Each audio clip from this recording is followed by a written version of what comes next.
Hello, hello, hello, hello. We'll give folks a few minutes. This is live on Facebook, and so hoping to give folks a few minutes to actually tune in. I want to make sure that the Wi-Fi is connected and got a strong signal. And if you are by chance watching this, then I'm going to invite you to invite some other people to join us. If you are watching this, I'm inviting you to have other people join us. So that means just like it, share, tag somebody in the comments, or share it to your page or send it a link to it. But I think this is a conversation that a few people may enjoy hearing and a few people may be blessed by. So if you are with me, just say hello in the comments. Say hello, hello, hello in the comments if you're with me. And yeah, I'm going to give a little bit more time just for the folks who may not be. And I'm also going to do a check of, um, I'm going to do a check myself to see who's in the audience because I want to make sure that I never ever ignore anybody who's in the audience and that I'm able to say hello to you all if you're here. So let's see. Let's see. As well as I have to leave early because I'm in class. It seems like I've been in perpetual classes. So it's been a minute. It's like I'm always online. So at 6 o'clock, I actually have to leave. So that story that everybody says I'm not going to be before you long, that is actually true tonight. I have another engagement where I actually have to leave. So I can't stay long. Even if I wanted to, I couldn't. So glad those of you who are with me have joined in. I'm really excited. As you know, if you've tuned in before, then you know that this is a platform extending from my book, Move Beyond the Block. It's not just a book, it is an actual movement. And this book was self-published in 2018. And from there, we've created a TV series as you're watching now, also on YouTube, as well as a podcast, as well as some courses and live events. And just great to see the movement and glad that you are here and a part of it. Move Beyond the Block is a movement that started as my lifestyle just extended, just an extenuation of my lifestyle and my passion for, my love for, my advocacy for, my championing, my passion for Black women, for our freedom, for our liberation, as well as for our just overall wholeness and well-being. And because of that love that I have for Black women, that genuine love I have for Black women, and the genuine desire to create real, authentic sisterhood connections, I've been blessed to have powerful women who I've come to know and love like sisters. And one of those women being the Africa Porter here in Chicago. Africa Porter, how do you describe Africa Porter? She is legendary. But no, seriously, and that is seriously, she is a legend, but seriously, she is also the daughter of civil rights icons, and she's a daughter of the movement. She's a daughter of African spirit.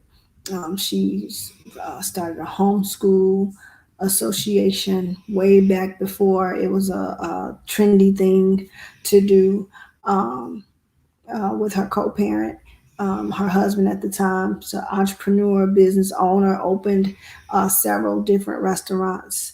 Africa is a PR extraordinaire. She is a lover of the community and Black people unapologetically.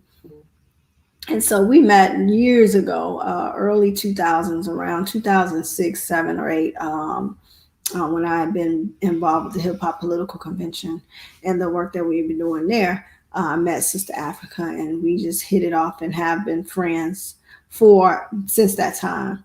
And so I have to give that introduction and say that because Africa is the reason that I wound up in California, Los Angeles, on the OWN network, and on the Black Women Own the Conversation, in that studio space, to be a part of that conversation. So yay, hugs, kisses, and love to Africa Porter. Thank you so much. It would not have happened for me if you were not the connection. So I want to thank you, and I want to salute you for always not just doing something for yourself, but lifting other people up. And the other thing that I love is that Africa is not the person to hold on to an opportunity until she's sure that she can't benefit from it.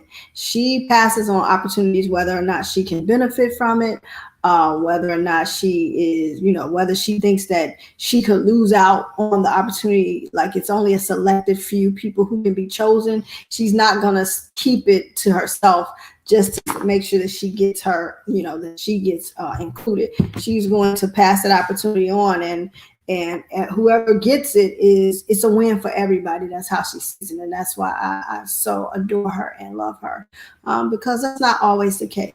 Some people hear of opportunities, and until they're sure that they're shoe in or that they will get it, then they won't pass on the opportunity. So again, shouts out to you, Sister Africa. Now, y'all, so I simply reached out to my sister, said Happy Mother's Day, and I just bigged her up for being the mother that she is, and how phenomenal she is, and got a text back and say, hey, are you interested in this opportunity to do this, with the OWN network, blah, blah, blah, they're looking for some women, and sight unseen, because I trust my sister, I said, absolutely, whatever it is you need, put me down. Okay, well, this is what you got to do. Keep it on the low.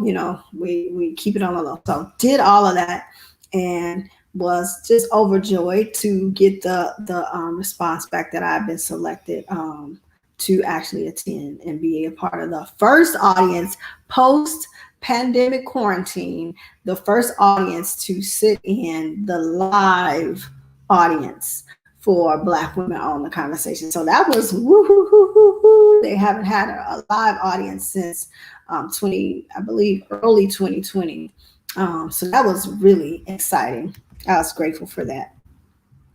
So I want to just talk to you all about that whole thing, the lessons that came from that, even the Africa connection and being selected. I think the biggest takeaway from me was that everything is in divine order. Everything is in divine order. Who you're connected to, when you're connected to them, the role they will play in your life. When God sends you people, I truly believe this. Now, I do believe that things can happen when you yourself go out and make phone calls and cold call people and say, hey, I want to get to know you, or I want to talk to you about a potential partnership. I know that things can happen in that way, that, you can be led to make those connections that way. But when connections happen to you and you may think that it's a coincidence or it's an accident, I'm telling you, it is all divine. And that is what unfolded for me all while I was in this space. So first of all, also let me do shouts out to my girls who tried their best to help me find something to wear. Venetia and Alicia August Wright, Venetia Johnson and Alicia August Wright, because I don't have a stylist anymore. So I was shopping off the rack. Yes, your girl was shopping off the rack, and I think I looked fabulous anyway, right? And I say that, I'm putting that out there because we will wait and think that we have to be so perfect and have, everything lined up. And I'm just telling you, you do not. Because what I found, I think, was quite fitting. It was everything for this moment. The thing was to wear bright colors, jewel tone colors, and I think we all nailed it. All the women who were there nailed it. So get to LA, y'all. Everything flows. I get my car. Everything is everything. The hotel that I stayed in was absolutely gorgeous. It was the Hotel Amarano. And here's the thing about this hotel, and me saying the lessons that I had to take, my takeaways. One is being in divine alignment. So this hotel, let me go back. So some of you may or may not know that during college, I interned in what was at that time considered called Hollywood internship program. And I interned out in LA, and I stayed in the Oak Shores or Oak something in Burbank, which is right. I was literally directly across from Universal Studios, is where myself and my best friend Tracy Taylor stayed with two other roommates. And at that time, this is when Living Single was being shot on a Warner Brothers lot. The WB, it was a lot happening on there though. A lot of shows were happening on there. Definitely, that's where Living Single was being, I believe, Living Single was being taped there. And so I was so excited at this time. The executive producer and creator Yvette Lee Bowser was the ish. Oh my God. Like everybody knows Ava DuVernay's name today. Well, Yvette Lee Bowser was the woman at the time. And I thought and prayed and, and tried to make my way to meet Yvette Lee Bowser while I was in LA. Never happened, never came to pass. But at any rate, we used to live like literally around the corner from the Warner Brothers Studios. And on a certain night, myself and some of my other friends, we would go to get tacos up the street from Warner Brothers. And that was as close as I got. And I was like, oh my God, one day I'm going to be on that lot. One day. Well, this hotel has been, I believe, I don't know, but I believe that this hotel was at one point in time a part of Warner Brothers Studios and has been remodeled or something. But it was anyway, long story short, it's very, very beautiful space.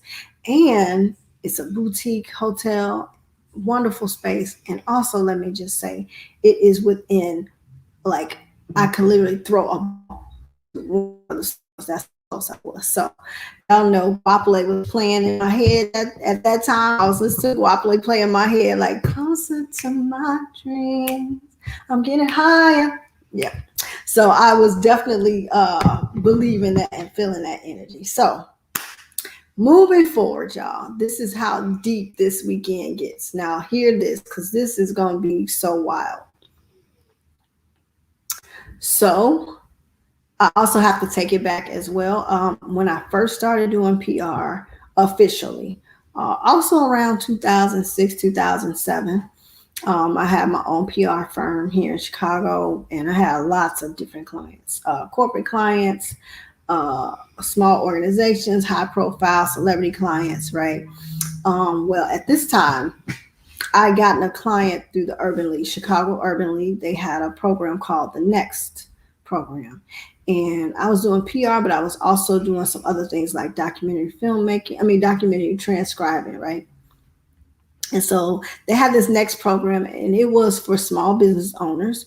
And they went through this process to pitch their business, all these pitch things, small business pitch programs that you hear now, and incubators you hear about now. This was Chicago Urban League was doing it at that time under the leadership of, I want to say, Cheryl Jackson, I believe. But Tracy Scruggs was my contact. She had been hired as the director of public relations. And so she had hired me to transcribe the video interviews for Chicago Urban League's Next program. And I had a couple that I had to do. And one of them that I had to do was of this young sister who, and I mean, she was young at the time. She was a young sister. She had this beautiful shoe boutique. And she was doing some things with the shoe boutique. And if you watched her, around the city, you would see her shoe boutique on wheels in this Hummer, right? Y'all know it was early 2000s, somebody driving a big old Hummer. So girlfriend had a Hummer, and she was just talking about her journey. She owned big buildings and properties and all this other stuff. And I mean, I was into her interview. Like, I was blessed to transcribe this interview because I got to hear her story and inspiration. I was like, dang, that's a bad sister, right? And so I was drawn to her story, but shortly after, like not long after, and as a matter of fact, I would see her Hummer outside as I took my children to school, um, along that route. And I just was like, oh, that's a bad sister, but our paths never, I'm an organic person and our paths never organically crossed. So we didn't meet. So fast forward to, that was in 2007. I want to say 2007, 2008, 8ish. Fast forward to 2021, May 2021, and I am in Hollywood, LA, and I'm coming downstairs, looking good, ready for my big day on the Oprah Winfrey Network set, right? Coming down, getting off the elevator, saying hello, chatting with the guys at the front desk who were absolutely amazing, and hospitable. And so chatting with them. And as I'm coming, I hear this voice, strong voice, sounds like a sister, has this Chicago accent, right? You can hear Chicago anywhere. So I hear all that South Side accent. And I'm like, she must be here for Oprah Winfrey too, right? I just thought that, right? And then I hear her as I'm approaching the valet to get my car. I hear her say to the valet guy that something about her Uber didn't come and she has to make it to this set for this. She has to make it to the studio for this taping by 7:30. I'm like, okay, that sounds too much like it ain't two black women from Chicago. And she hadn't clarified that she was from Chicago, but I was listening. I'm like, it can't be two black women here from Chicago. And I knew that Africa had invited other black women too. I'm like, can't be. Like, she just not saying she out here at 7:30 trying to get this. So I said, are you from Chicago? No, I looked at her first and she looked familiar, and I called her by somebody else's name because she actually looked like a sister here in Chicago named Larvetta Lofton. So, and with the mask, you can't really see. So I'm looking, I'm like, Larvetta? And she's like, no. I'm like, are you from Chicago? She's like, yeah. I said, are you going to, the Oprah Winfrey Network thing? Yeah, but my Uber, I said, girl, come on, you can ride with me. What's your name again? And then she told me, I said, get out of here. You are lying to me. She says, Nicole Wheatley. I said, you gotta be kidding me. You used to own a shoe boutique, right? And she's like, yes. I was like, I worked on a project that when you were being interviewed or featured, I had to transcribe your interview. I had to watch the whole thing and transcribe the interview. I've been inspired. Like your story, you are like dope. Like, wow. So anyway, we drive to the studio, and as we're driving, I also remember that this sister's name has come up so many different times in the last couple of weeks because another mutual friend of ours has been doing business with her, real estate business with her, and had purchased her home and was purchasing some other properties from her, is in the midst of purchasing some other properties from her. I'm like, this cannot be like, you can't call this a coincidence. This is all divine, right? And so we start talking, we hit it off. We get to the set, y'all. Of course, we have to do our COVID test before we can enter in. Get onto the set.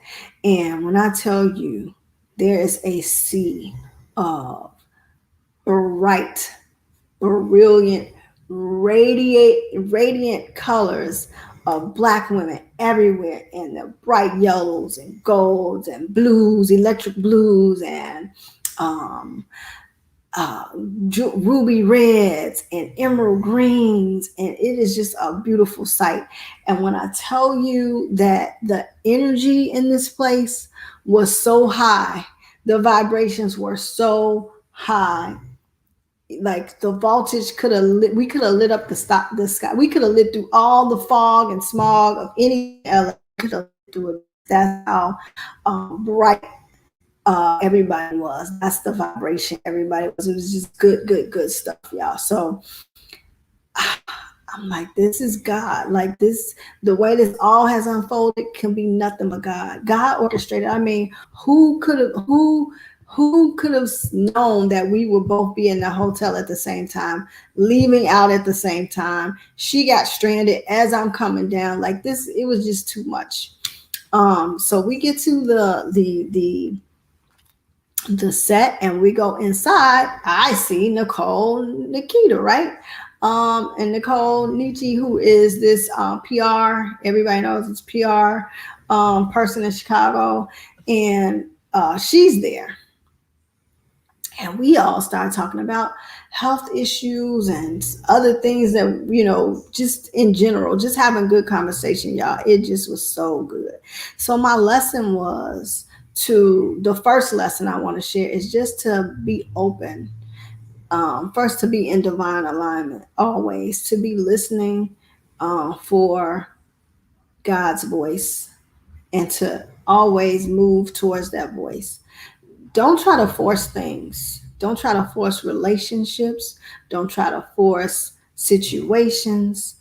Be authentic, be genuine. Um, act in your highest God self. God orchestrates he orders our steps. He orchestrates everything we're supposed to do, every connection we're supposed to have. You don't have to manipulate anything. You don't have to try to be close to someone to try to get in on something. You know what I mean? You don't have to make these, just be genuine. Just be genuine. And what you think you're going to get out of something. You never know why God is placing you in connecting you with other people. You never know why he is surrounding you with who he's surrounding you with. You just don't know that. And so next thing I want to talk about is being open. I told y'all about me interning out in Los Angeles years ago when I was a teenager in college, a young woman in college, I should say. I was 20, 21 in college, and I interned. And my dream was to write and produce for television. That was my dream. Obviously, that dream has been deferred and took some detours, but staying open to the possibilities that it's never too late, that even though my dream took some detours, and not necessarily detours, but it wasn't always the destination that I foresaw, but it was definitely the vision, right? It's definitely been the purpose. I've always been in my purpose. So just hold on and be open that your purpose is aligned with your dream. And it may not look the way it looks in your sleep. When you wake up in the reality of your dream, when you're living your dream, it may look completely different. It may have completely different characters. It may be in a completely different city or setting or whatever, right? But it is possible. Don't give up your dreams. I feel in this last year closer to my dreams than I've ever felt before. And this experience this weekend, or last week, I should say, definitely reinvigorated and reignited that. And not just like this what happened last week, but also some things that I haven't shared that have been happening over the last couple of months has really let me know, like, do not give up on your dreams. Do not allow it to be, shrivel up or die. Keep it going. If that's what was placed in your heart, and if you can, as far back as you can think that's been your dream, then don't give up on it. It is unfolding. Not it will, but it is unfolding.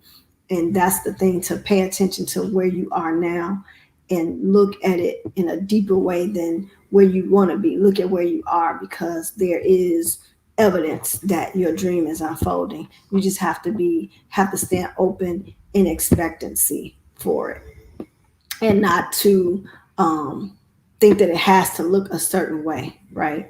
It doesn't have to look any way. You have to just appreciate where you are, stay in gratitude for it. So that's another lesson. And y'all, this is probably the biggest lesson that I got out of being at the Black Women Owned Conversation.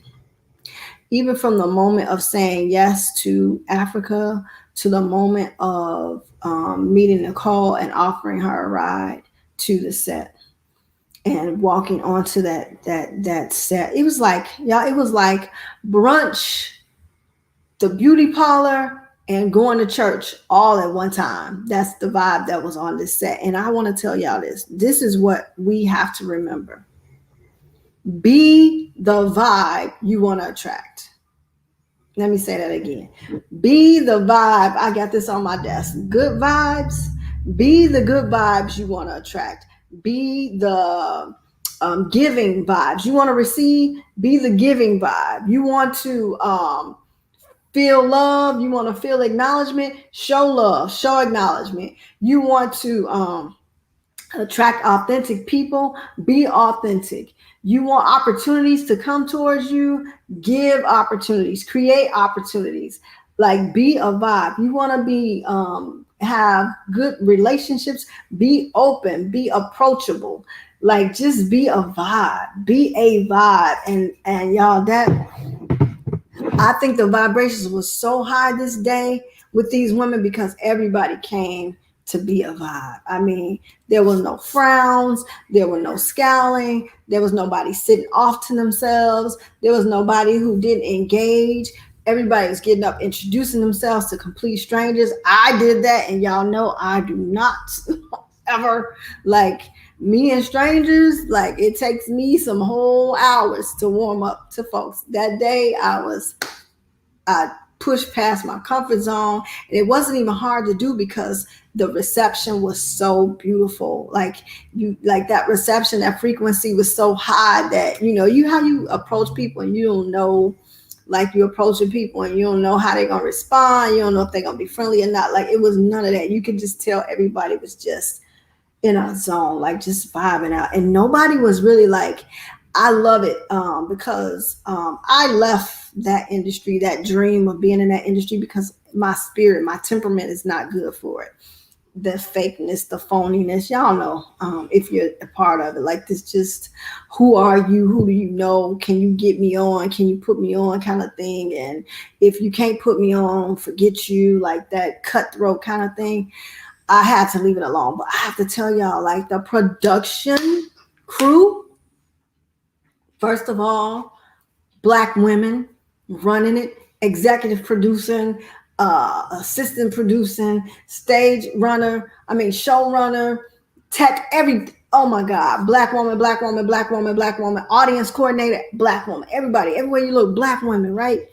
Some other folks there too. They had some brothers in the crew, working cameras. They had other men and other women of color and other women, but Black women were in the key positions. Black women were in front of us. Black women were running it. And that was just amazing to see. And so that's what I want to do. That was the vibe that was there. It was incredible, y'all. That was incredible. But here's the last piece that I think I want to talk about that speaks to the work that I do with Move Beyond the Block, moving women out of the habits and the beliefs that have been blocking our shine in life, as well as shadowing to shine, where so many brilliant women are hiding in the shadows and have not yet been able to use and really position themselves for the shine and the limelight and opportunities using digital media. And so here's what I want to share with you all. I want to say, first of all, that we were there for 2 tapings, and we taped the first episode, I should say, and oh boy, hold on, I dropped some chlorophyll. I do not need this to stain my floor. Please, I'm so sorry. This is real super ghetto, I know, but I have to make sure that chlorophyll did not stain my new floors. Okay, sorry. So we were there for 2, and let me just tell y'all, the first one, I won't give too much, but Tia Mowry spoke. More again, Kim Whitley were a guest on the panel, and they shared some powerful stories, and they encouraged us to speak up in the audience. And I just want to say that Tia's story resonated with so many women, myself included, and I actually spoke and shared from a very vulnerable place. I don't know if they're going to keep it or not, but you have to watch. But the first episode that will be airing is the show that Oprah Winfrey actually was a part of. Yes, Auntie O came. She wasn't there physically, she was there remotely from Hawaii. And her guest was Dr. Nadine Burks Harris, I believe. Yeah, Dr. Nadine Burke Harris, who is the first California Surgeon General, um, as well as Dina Simmons, who is the assistant director of the Yale, oh my gosh, um, Center for Emotional Learning. And Dina Simmons is a bad sister, also did some work here in Chicago at Loyola. So anyway, they were speaking about mental health. And Oprah was highlighting her book, What Happened to You. Now, I purchased this book myself as soon as it came out. And I got it like a couple of days after it came out. And did not realize at the time, didn't even know that I would be in the audience with Miss O, and she would be giving us a copy of this book. And so they talked about this book. This book, if you have not gotten it, it is so deep. The title is What Happened to You? Conversations on Trauma, Resilience, and Healing.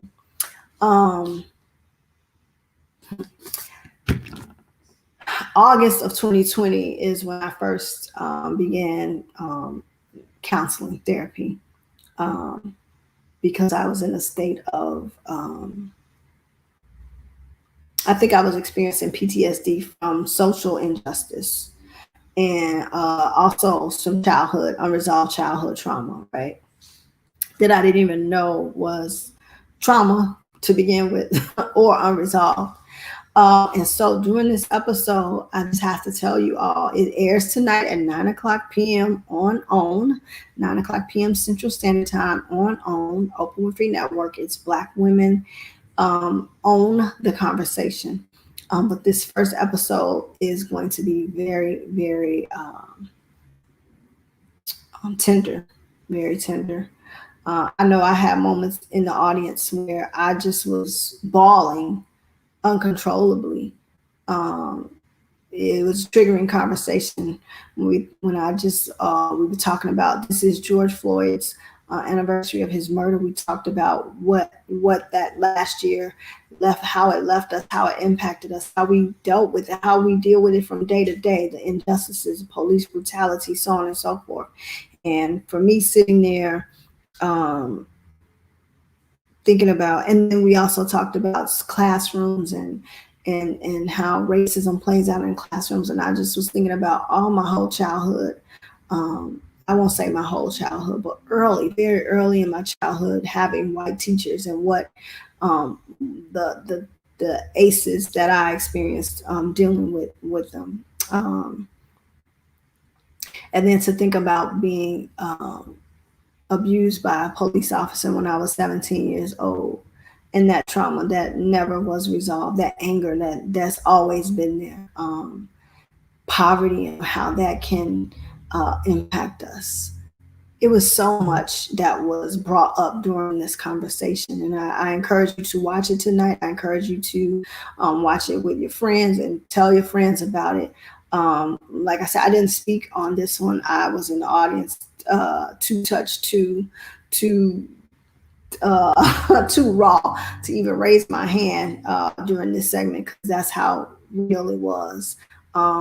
But the panelists definitely talked a lot from everything about being raised by parents who may be experiencing mental health issues, having some trauma in your family, just so much. So I encourage you all to watch it. And I'm not sure when the other segment or episode will show. That's the one with Tia and Ken Whitley, where I actually did raise my hand and was called on and spoke on the microphone. Like I said, never know what winds up on the floor, the editor's floor. You don't know what will make it to screen, but I believe that will make it. It was definitely a pivotal time a pivotal moment in the conversation, what I contributed. And I say that because I was led to contribute Oprah's story, sharing what she has shared all these years on the Oprah Winfrey Show, and now the Oprah Winfrey Network, and now in this book. When you share your story, you liberate so many people. When you share your story and step out of the shadows and into the shine, you give yourself permission to fully be all that you were put here to be used for a purpose. Oprah kept saying that um, our purpose dictates our pain dictates our purpose. Like we can't have anything. We can't make it to our purpose without pain. Our pain is uniquely assigned to us. I know that's crazy, right? But our pain is uniquely assigned to us. And when it's assigned to us, it's assigned to us so that we can finish out our purpose. You know, you can't speak to a certain issue if you never lived through it, if you don't know what it's like to overcome it. Right? You can't speak to things that you haven't seen or experienced. And so that was the biggest takeaway for me. Share your story. When Tia spoke up about her experience, it struck me so much. Like almost everything they were saying struck me so much, and I knew there's a part of conversation that wasn't being that I didn't hear being represented or being reflected on. And so I raised my hand to offer that perspective. And it was a strong perspective, and it was a perspective that I think commanded the room and everybody's attention and thoughts, so that we can look at things in a deeper way, or a different way, I should say. And so those are the lessons, y'all. I'm so deeply in love with Black women, especially when we're healed or on our way to healing, when we recognize that we have healing work to do. When we recognize we have healing work, and I don't want to say heal, because healing is a lifelong process. Some people think they can go to a few therapy sessions or take a few classes and that they've arrived and that they got the answer. No, you got the answer for this moment. That helped you get to the next moment, but every moment requires more work. And so I, for one, me, Lakeisha Gray Sewell, definitely am sharing and definitely attributing that. I definitely know, as my granny used to say, and as that old Negro spiritual says, God is not through with me yet. I'm a work in progress, a constant work in progress. But I know even as I am a work in progress, I'm not a silent progress. That my progress has to be shared. It liberates other people. It gives other people permission to speak up. It gives other people permission to feel seen. It gives other people permission to feel worthy of being seen.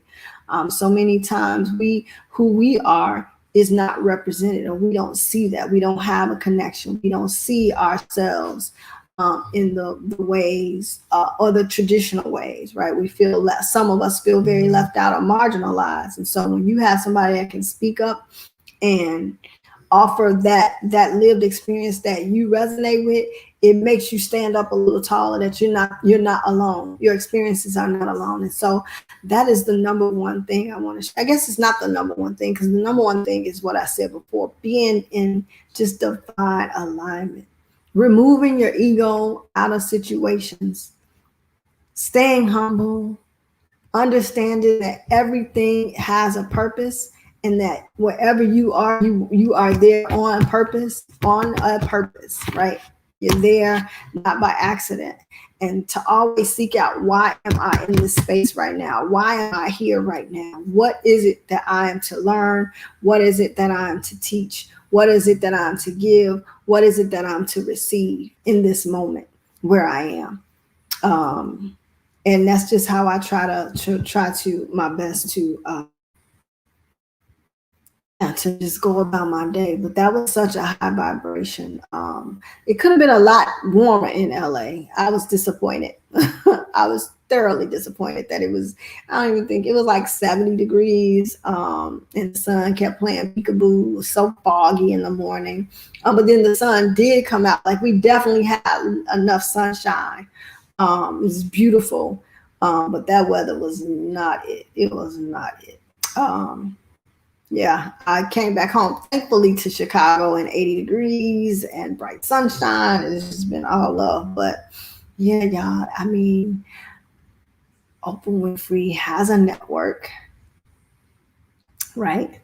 Oprah Winfrey is using her network to give Black women a platform, right? Because let me also say this too.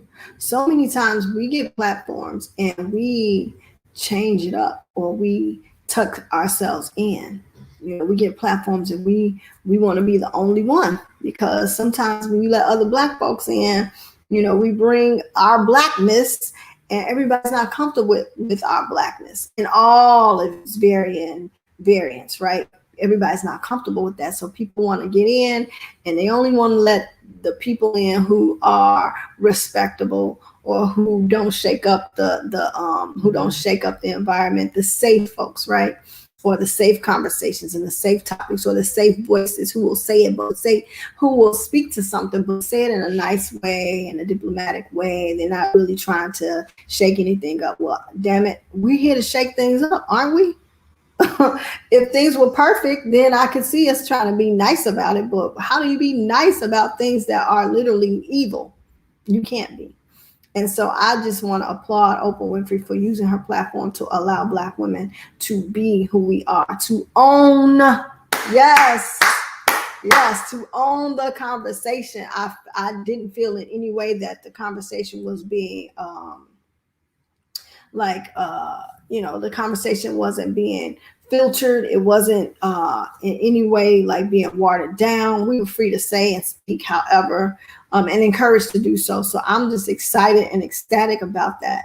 And to say, hopefully this sets forth the precedence in this time today. As you are watching, you may not be watching this, but as I'm speaking, George Floyd's anniversary, when everybody, every corporation, every entity was saying how much Black Lives Matter, and how they were going to do better about honoring Black lives, and they were going to do all this, that, and the other, making statements. And we've seen very little movement towards making those words tangible and real. We've seen very little movement to people putting their money and investment and resources and their allyship towards really honoring Black lives. And so Oprah Winfrey, with all her sponsors that she could possibly lose, with all whatever it is, to do this is very bold on her part. And I'm so grateful that she's been consistently building the foundation to allow herself to have that power to do such. That to me is incredible. This little girl who's always dreamed ever since Oprah was the one. When my counselor in high school asked me, what do you want to do? I said, I want to be like Oprah Winfrey, right? This is no lie. This is no exaggeration. Me being 11 years old and watching her very first episode of the Oprah Winfrey Show, to watching every day, to DVR when DVR came into play, and I couldn't be at home to watch DVR, watching it every night, and thanking God at night when it started replaying here in Chicago on Channel 7, replaying late at night, and I could watch it again. You all just don't know. I'm going to share again, if you're my Facebook friend, I'm going to share a memory from today that is years old, but it was a tribute post to Oprah Winfrey. She's meant a lot in my life. And so I've had an opportunity to be at Harpo Studios here in Chicago. I even interviewed for Harpo Radio. And got in there and said how much I wanted to do TV. So, but that just goes to show what is for you when it is for you. This opportunity, I believe, puts me closer. My next dream is to actually be a guest, to be there as a guest on Black Women Own Conversation. So that's where the goal is, y'all. That's the hope. That is what I want to manifest. And then just to be able to, again, use a platform to continue to advance the voices of Black women and Black girls. That's all I ever wanted to do, and hope to do so in the future. But this definitely reignited my dreams. It definitely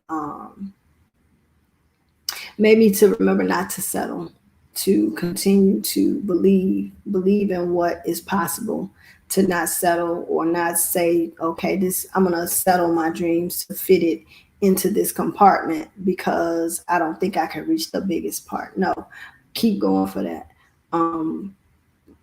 Yeah, California is still there. And although the dream is no longer to live there, but definitely to work there, to travel there for work, that is a part of the goal moving forward. So yeah, I don't know who is watching because I can't really see. It's really crazy when you start watching this thing on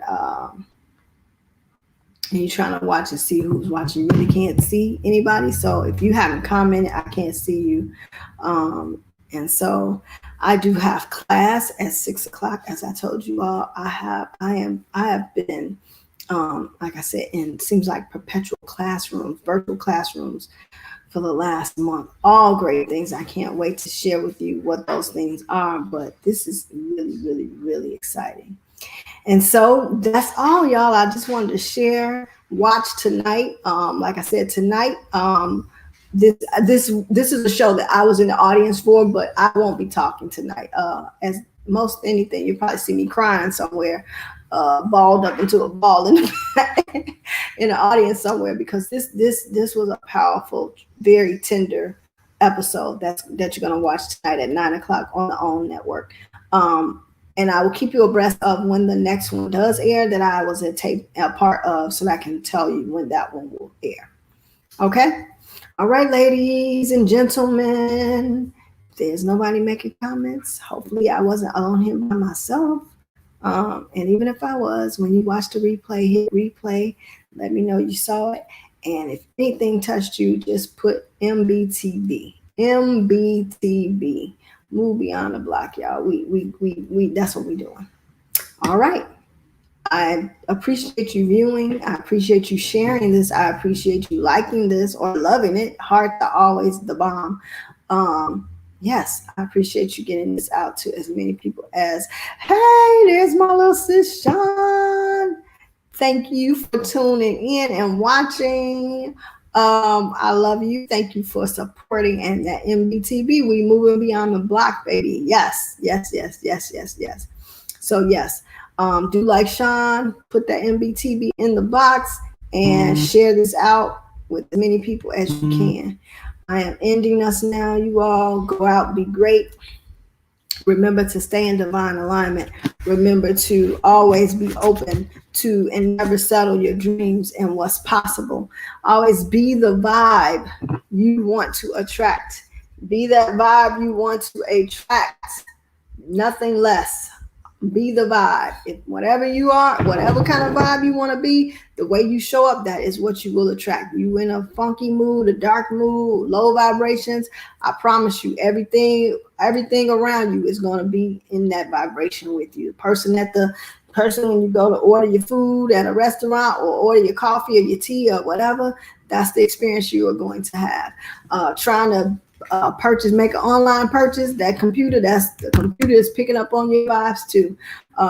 You meet somebody, they feel a little standoffishy, whatever, feel a little fishy, check your vibe. Be the vibe you want to attract.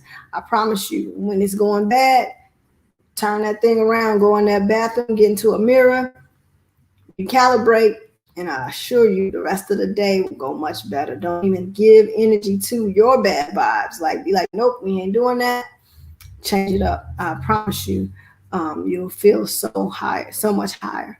And the last part, y'all, I'm gonna reiterate: share your story, share your story, share your story, share your story, share your story, share your story. It liberates. It's the freedom. It's a freedom key. It's the freedom pass, right? It's the pass. You got one, give it to somebody else. Pass it on. Pass it on. It empowers. It liberates others. And that is really it for me tonight, y'all. Hopefully 9 o'clock you'll be tuned in to the Oprah Winfrey Network, Black Women Own the Conversation. Shouts out whenever you can to those women. Hashtag Black Women Own, OWN, hashtag Black Women Own. Use that hashtag when you're watching the show. Use that hashtag to shout out those women who are behind the scenes making it all possible. Hashtag that so sponsors can see it, so we can keep having this type of thing on our TVs and on our platforms, and that more networks will pick up more of this kind of programming, because it could never be too much. You know, you got all kind of talk shows about everybody else, and there's never nobody saying there's too many white women on talk shows on TV, right? Nobody never saying there's too many white men talking on TV about whatever they talking about, right? Nobody ever says that. Every channel has 4, 5, 6 shows, right? Well, we want Black women to have 5, 6, 7 shows. We want all the shows, every station, channel, network. We want Black women content, not just one, not just two, not just here and there, but everywhere. Black women are amazing. And when we're able to share our stories, when we're able to own the conversation, we absolutely liberate and set free others as well. Thank y'all for tuning in and watching me, Lakeisha Gray Sewell, with Move Beyond the Block TV. Good night.